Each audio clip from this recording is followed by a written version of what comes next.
Our topic is the Middle Ages and the feudal system that was created in Europe, in Christian Europe. We are going to speak about serfdom and the agricultural methods. First of all, we have to speak about feudalism. Well, in Europe, after the fall of the Roman Empire, the Western Roman Empire, the Christian kingdoms, mostly Christian, but it's very important that self-sufficient kingdoms were created in Europe. There was no trade because everything collapsed. The barbarian tribes and different peoples made Europe unsafe. There was no money transfer. The huge empire fell, the Western Roman Empire, and this is why the new kingdoms with their kings had to be self-sufficient, so they produced everything for themselves. And that is why land became the most valuable thing in the eyes of wealthy people. And those people who had land, they were the most powerful people, of course. But the greatest and first feudal kingdom was the kingdom of the Franks. So the Frankish kingdom, and the ruler, the greatest of them, was Charles the Great, where he became the pattern for all the European kings after his death. His reign, the Frankish kingdom or Frankish empire, became the pattern of European way of life. So the king was the biggest landowner, just like Charles the Great, but he wanted loyal supporters. He needed people who were loyal to him and they would help him in his fights and keeping his power. So that is why he started granting lands. So it's not giving or gifting, this is granting, important word, granting lands. And this land is said to be a fief in English and feudum in Latin. So the landism, feudalism, comes from this word, the land that was granted. Well, what happened? The king became the senior who had the land, and he gave some land to his vassal. So the king gave on land to his vassals, and later on these vassals also became seniors by granting on their lands to smaller parts, other vassals. So very soon a kind of feudal chain was born. And I would like to make it clear that this connection between the senior and the vassal became a kind of relation for a life. And it was always sealed with a feudal vow. So they took a vow that I would be loyal to you in my life. I will sacrifice my life for you. This was a sign of loyalty, of course. And in return, what happened? So the vassal got lands and he provided military service to the owner, to the senior. So that was a feudal chain. There was an unwritten law. My vassal's vassal is not my vassal. So for example, the king was not responsible for this vassal. This vassal only belonged to this senior. So this chain was created. This is what we call feudalism. Soon the kings understood that it would be a stronger relation if the whole family of the vassal would be in vassalship, so the lands became inheritable, because at first they were taken back by the king at any time, but later in feudalism, as time passed, the lands became inheritable. And when someone died, his son would inherit the land. So these people, this layer that we talked about, they were the very upper layer of the society, the king and the landowners. This was a small layer. They had military power and political power. And now we also have to speak about the other layer of the feudal society, and that was the serfs. Serfs were not landowners, they were just users of the land. the majority of the medieval society were them, the serfs. They were responsible for production, land work. So they worked on the fields of the landowner. In return, they get protection from the landowners. So a lot of serfs at the beginning, when early Middle Ages, a lot of people who had no power, they were afraid of any kind of enemy. They were looking for landowners, and they actually wrote a contract about the protection, and in return, they would work. What they get is a plot of land which is not their own, it is only to be used, but they inherit it, so when the father dies, this land would be used by his sons. So they cultivate it. And it was a quite slow, gradual, uh, uh, hundreds of years while serfdom was created.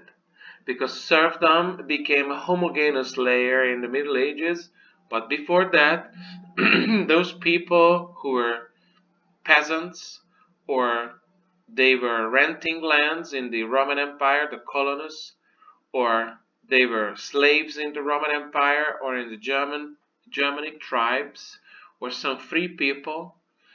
These layers were united in the serfdom in the following hundreds of years. So, after the fall of the Western Roman Empire, it was a period of time while serfdom was created from different lower layer people. The other thing you must remember is that serfs must provide services to the landowner. Services means they provide tax to the monarch. It was introduced later, but the Christian church, the Catholic Church, needed a lot of income, so they were paid by the serfs. First, they paid in their 1/10 of crops of income. Later, it was paid in money, but at the beginning, it was paid in crops. This is called the tithe. We learned it with St. Stephen as well. That tithe, tized. And of course, the most income was it went to the landowner.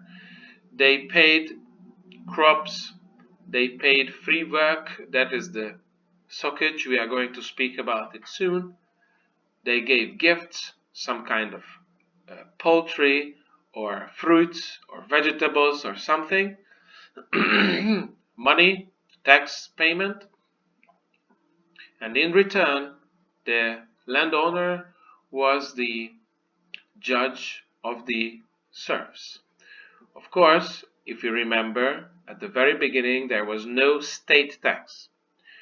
There was nothing to pay to the ruler, because at the beginning the king was the greatest landowner, so he collected taxes from his lands from the serfs.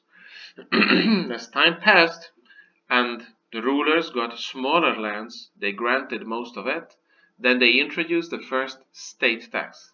In Hungary, it was Charles Robert Kapuadó, the gate tax. It was the first state tax of the country. So, we know the services and the birth of the serfs. Let's talk about how they produced. We are going to speak about what happened on the land of the landowner. We call it the manor, az uradalom. There was always a castle where the landowner lived, or a fortress or something, and of course there was a little village or many villages. We don't know how wealthy the landowner was. In the village there are the small houses and the plots of lands, and there was cultivated land. Of course, this was about food, but there was also common fields like forest or pasture or lake.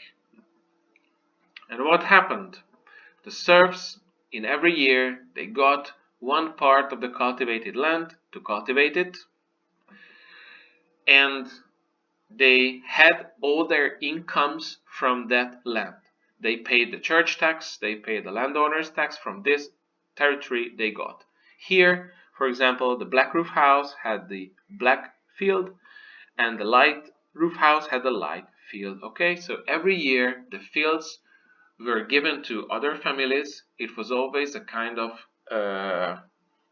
choosing land period at the beginning, and so the fields were rotated among the people yearly or in different periods. But there was always manorial fields too, with a little m, majorsági föld. All the income from here went to the landowner. So the landowner had a lot of income. 100% from the manorial fields and some kind of tax from these cultivated lands, from the serfs. And here is robot sockage. So these people, the serfs, had to cultivate the manorial lands in sockage. This is what we call robots. Okay? This is how this self-sufficient unit worked.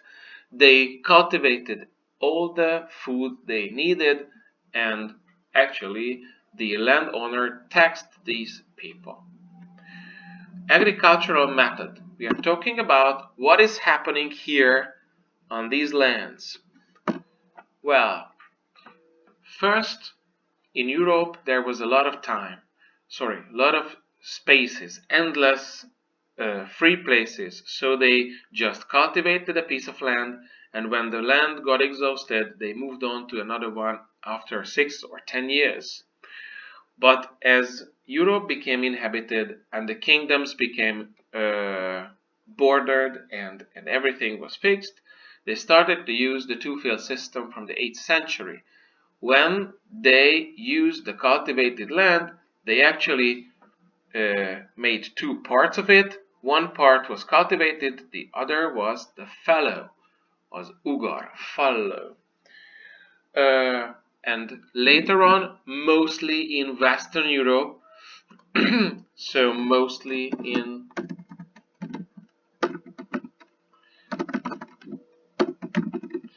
Western,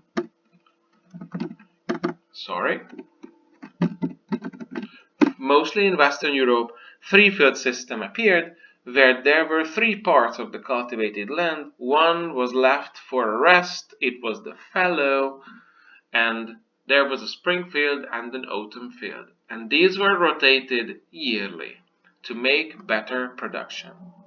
There were other inventions, not only the methods. Most of the methods came from monasteries, from monks. They invented a lot of new things, tools and methods.